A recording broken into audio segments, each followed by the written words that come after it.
This is week 3, video 6, our final video on the topic of rituals and rites of passage. Another one of those areas of human life that has just been studied to death by anthropologists because they are very, very important to societies and how societies both pass culture and down, reproduce culture, and negotiate culture. So what is a ritual? A ritual is defined as having an element of formality. So it's an event that is formal. It's got a particular style, a particular formula that is repeated over time. It's pretty much always carried out in mostly the same way. Also, rituals are performed at special times and in special places. Religious rituals, we could say those special places are sacred places. And rituals are social acts. Even when an individual is carrying out a ritual, because it's formal and because it's performed in this socially agreed upon time and place, we can say it's a social act. So there's a script kind of written by the society or the culture about how this ritual will be carried out. And people are carrying out rituals together, even if they're doing so on an individual basis, if that makes sense. And one very important type of ritual that's been particularly the focus of study is the rite of passage. And a rite of passage is a ritual, so it has all of those elements of the ritual, but it's a particular ritual that is meant to guide the transformation of an individual from the beginning of a process to the end. And at the end of the process, that individual will come out with a new socially recognized status. So we'll talk a lot about rites of passage in this video. Rites of passage, the first anthropologist to really start to theorize rites of passage was Arnold van Gennep, a Dutch anthropologist who wrote this book, The Rites of Passage, in 1909, and that really got the ball rolling. And he argued there are 3 key phases to every rite of passage. Separation, when the individuals are taken away from the rest of society temporarily, so that they can sort of do things apart from their families and from the larger society. And then there's the phase of liminality, when all the stuff of the ritual happens to them. And then there's incorporation or reincorporation into society with the new status. So rites of passage include these elements, and these can be rites of passage that, for example, turn a boy into a man, as we saw among the Gabusi, turn a girl into a woman, turn a novice into an expert, turn a religious convert into, someone fully embedded in that religion. We can think of lots of different areas of rites of passage. So then Victor Turner, an anthropologist in the 1960s, came along and further theorized rites of passage and said really it's liminality that's the most important part of the rite of passage. That's when the interesting stuff happens for us to analyze. And so you can see from the titles of his books, which again, you're not responsible for remembering, you can see that he's a structural and symbolic anthropologist. He writes about the forest of symbols, the ritual, process, structure, and anti-structure. A materialist would never have these titles for his or her book. So this is not a materialist. And Victor Turner, again, talked about the importance of liminality. And he referred to it as the betwixt and between, the moment of an ambiguous social position when lots of stuff could happen, and so there are all kinds of rituals meant to make sure that things happen in a certain way. So this very much follows Mary Douglas's symbolic analysis that we discussed in terms of the binary oppositions. So we can see a rite of passage as having as occurring within binary oppositions, the sort of old state of the people undergoing the rite, and then the new state of the people undergoing the rite. So the boy versus the man, the girl versus the woman. And the liminal stage of the rite of passage is that scary, anxiety-producing stuff in the middle, when a male is no longer a boy, but he's not yet a man, or a female is no longer a girl, but she's not yet a woman. And so the society needs to make sure they're controlling what will happen in that liminal phase in order to ensure that the boy will become a man and the girl will become a woman. So remember in the Gabusi, there's all this worry about boys going out and being sexually active before they're initiated, and how sometimes that can block a boy from being initiated, in which case he won't fully become a man in the society. And we can imagine how anxiety producing that is for the Gabusi. So they put all these taboos on boys' ability to go out and have sex with women before they've undergone initiation. Liminality is often collective, so a group of individuals are going through this liminal phase together, and Turner referred to that as communitas. You don't need to know that term, but I just thought in case you're interested. And the liminal period usually features some kind of pain, humiliation, and almost always features a reversal of status. So in the liminal phase, that's when stuff is done to people that can humiliate them or hurt them, sometimes hurt them a lot. And in some cases, they're sort of forced to do things that in sort of regular society they would never do, such as, for example, among the Gabusi, having young boys ingest the semen of older men. That's not something they would do in regular life. It only is carried out during this liminal phase.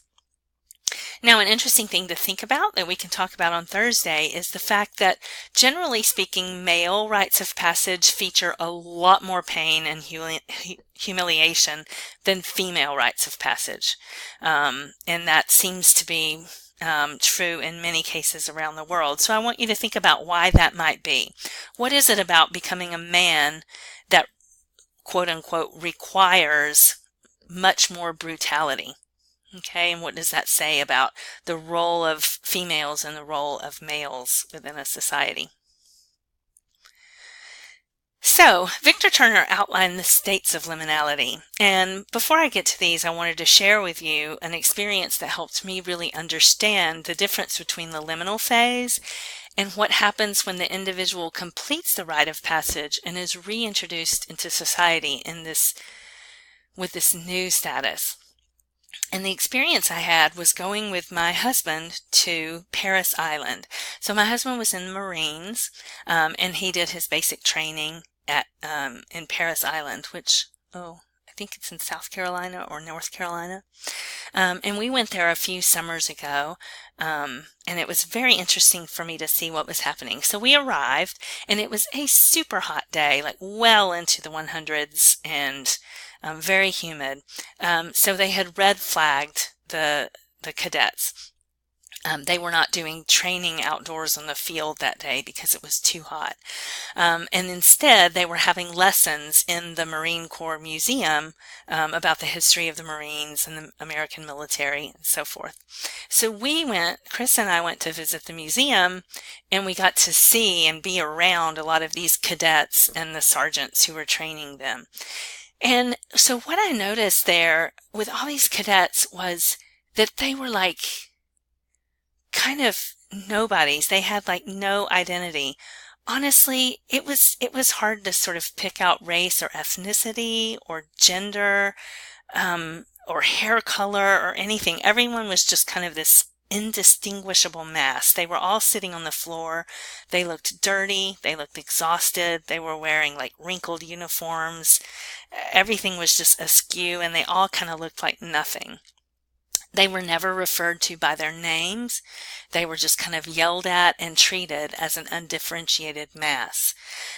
When we walked by, I guess there's some kind of requirement that when civilians are present, the cadets have to greet them. So as we would walk by, hundreds of people would say, "Hello, sir. Hello, ma'am. How are you? How are you, sir? How are you, ma'am?" And kind of mumble at us. They wouldn't look us in the eye because their heads were down, looking down at the floor. And they just looked kind of beaten down and broken. Okay. And then we went outside, and the sergeants were kind of calling their cadets into line, and we got to watch that process as well. And I started looking at the sergeants, the trainers of these cadets, and in some cases they were just a few months or years away from being cadets themselves. They were roughly, in some cases, the same age as the cadets we had just seen sitting on the floor. But they were totally different in demeanor and everything else. They were wearing these perfect, crisp, starched, pleated uniforms, perfectly clean shoes, not a hair out of place. The women, I can't even tell you, they had these buns and every hair was like perfectly in place. You didn't even see a split end. Their hats were perfectly on their heads. Everything about them was perfect. They had name tags. They were called by their name. They got to have power. What they said had to be done by the cadets or there was trouble. So they had this presence. I mean, I felt like I should salute them. They were so larger than life and powerful and scary. So this helped me think about these states of liminality and normal social structure that Turner theorized. So in liminality, people such as the cadets are in a state of transition. They're facing homogeneity. And this gets back to how they all look the same to me. They're all an undifferentiated mass. It's communitas, everyone's the same, they're all going through it together. There's complete and utter equality. They're all at the lowest rung of the social spectrum. They all have, they have no status, and they share that lack of status. There's anonymity. It doesn't matter what your name is. No one's going to call you by your name. They're going to call you cadet or worse. Trust me, Chris has told me some of the things he was called, and it wasn't his name. They lack property or status. They're nobodies. Often the liminal period features a time of either sexual continence or excess. So you're either not allowed to have sex or you're having some kind of excessive sexual experience, such as among the Gabusi in this sexual period for young men. The liminal period features humility and silence. You really don't have a voice. You don't get to speak. You're just a cadet sitting on the floor hoping to get through the day.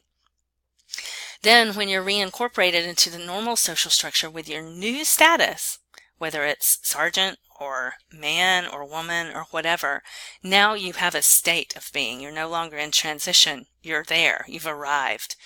Now there's heterogeneity and structure and inequality. You move into a system of rankings, and those rankings are important for how you relate to everyone else around you. You get a name. So for these sergeants, they had name tags, and they were called by their names. You have ownership of property and status. Now you can return to a normal sexual life, and you have pride. I mean, I could just see the pride in these people, as opposed to the humility among the cadets sitting on the ground. And you're no longer silent. You can speak. And boy, when those sergeants spoke, again, I'm telling you, I wanted to fall into line.